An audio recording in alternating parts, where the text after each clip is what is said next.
बिहार के दौरे पे फिर से देश के प्रधानमंत्री मोदी जी का दौरा बिहार में है 20 तारीख को। बता दें तमाम मामले पर बात करने के लिए हमारे साथ जनसुराज राष्ट्रीय अध्यक्ष हैं, उनसे बात करेंगे। क्या कुछ कहेंगे सर, जिस तरीके से राजनीति हलचल बिहार में पूरी मची हुई है, कहा जा रहा है सम्राट जी की तरफ से बार-बार कि जनसुराज की तरफ से पहले ये आरोप लगाया गया कि जनसुराज बिहार की जो जनता है मोदी जी को दरकिनार कर दी है, यानी पसंद अब नहीं कर रही है। अब क्या लग रहा है आने वाले में सम्राट चौधरी तो कह रहे हैं बहुत लोग पसंद कर रहे हैं, इस बार फिर से 200 से ज़्यादा सीट जीतने का दावा कर रहे हैं। मुझे नहीं पता किस स्टैटिस्टिक्स को देखकर ऐसा कह रहे हैं, लेकिन बिहार की जनता अब समझ गई है कि प्रधानमंत्री नरेंद्र मोदी जी जब बिहार में आते हैं तो विदेशों की बात करते हैं, जबकि जब वो गुजरात और महाराष्ट्र और हरियाणा जैसे राज्यों में जाते हैं तो केवल विकास की बात करते हैं। जब प्रधानमंत्री मोदी बिहार आते हैं तो केवल नए नए ट्रेन चलवाने की बातें करते हैं, जिससे कि बिहार से और मजदूर दूसरे राज्यों तक जाएं।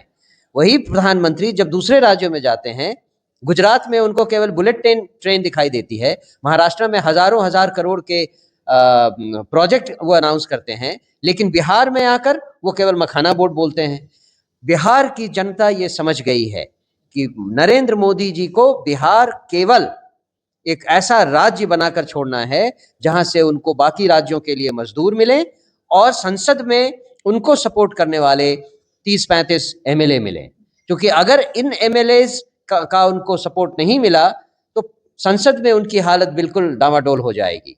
केवल यही कारण है कि 80 सीट होते हुए विधानसभा में भी उन्होंने 40-42 सीट वाली पार्टी के नेता को यहां मुख्यमंत्री बनने दिया है, और ऐसा मुख्यमंत्री बनने दिया है जिसके कारण पूरा बिहार अफसरशाही के जंगल राज से गुजर रहा है और प्रधानमंत्री की कानों में जूं नहीं रेंग रही है।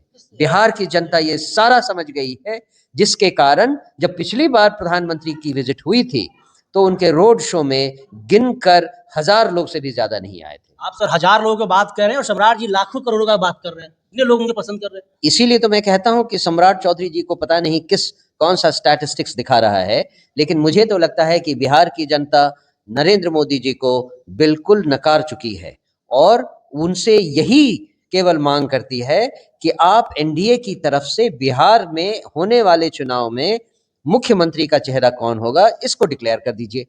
ये बता बड़ी सवाल है जी, ये बहुत बड़ा सवाल है। कोई फेस लग रहा है बीजेपी की तरफ से, अगर आपसे बात किया जाए तो?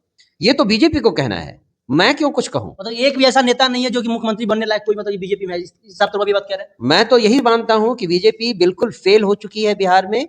बीजेपी के हर नेता का मुखौटा उतर चुका है, चाहे वो मंगल पांडे हो चाहे सम्राट चौधरी हो।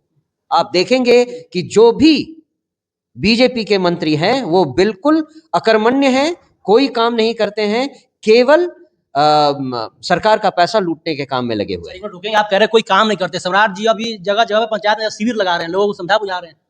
तो यही तो सवाल है, पंचायत शिविर लगाने का काम सम्राट चौधरी का नहीं था।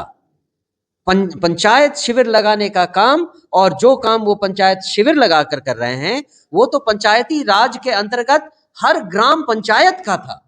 उन्होंने ग्राम पंचायत के पूरे सिस्टम को मार दिया है और सारा पावर अपने हाथ में लेके अब ये दिखा रहे हैं कि वो बहुत काम कर रहे हैं और ग्राम पंचायत लेवल पे शिविर लगा रहे हैं। सही बिहार की जनता ये जान ले कि सम्राट चौधरी जो ये कैंप लगा रहे हैं ये फालतू केवल अपना चेहरा, अपनी राजनीतिक रोटी चमका रहे हैं और कुछ नहीं कर रहे हैं। ये काम दरअसल पंचायती राज के तहत ग्राम पंचायत का था। चलिए, बहुत बहुत धन्यवाद। हमारे साथ जनसुराज अध्यक्ष थे। बाकी आपको बता दें कि अगले कुछ ही दिनों में बिहार के देश के मुखिया प्रधानमंत्री नरेंद्र मोदी जी आ रहे हैं और साफ तौर पर क्या कहना है कि देश की बिहार की जनता साफ तौर पर इनको इनकार कर दी है और उनसे कहीं भारी मात्रा में लोगों के अंदर नाराजगी है, सिर्फ और सिर्फ बिहार को मजदूरों का फैक्ट्री बनाना चाहती है। बाकी आप भी अगर चाहते हैं अपने बातों को रखना तो कमेंट बॉक्स के माध्यम से जरूर रखिएगा। तब तक देखते रहिए चौपाल भारत। धन्यवाद।